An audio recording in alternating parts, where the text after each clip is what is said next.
Alors d'abord, merci de préciser que j'y étais à Carmo, ce qui me permet quand même de vous raconter les choses telles qu'elles se sont passées.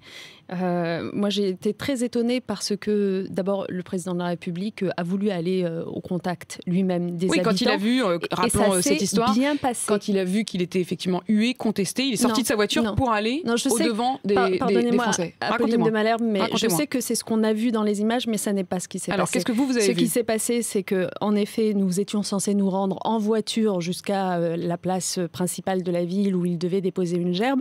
Le président a fait le choix, croisant des passants sur son chemin, d'arrêter le cortège pour descendre spontanément à leur rencontre. Et il n'y avait pas de sifflet ou de huée à ce moment-là. Il est allé en saluer, qui était évidemment très heureux que le président s'arrête. Et au moment où il s'apprêtait à remonter dans sa voiture, se sont fait entendre des sifflets, en effet venant d'un autre groupe, sans doute frustré de n'avoir pas été salué. Et à ce moment-là, on le voit redescendre de voiture pour aller les saluer à leur tour. Voilà comment les choses se passent.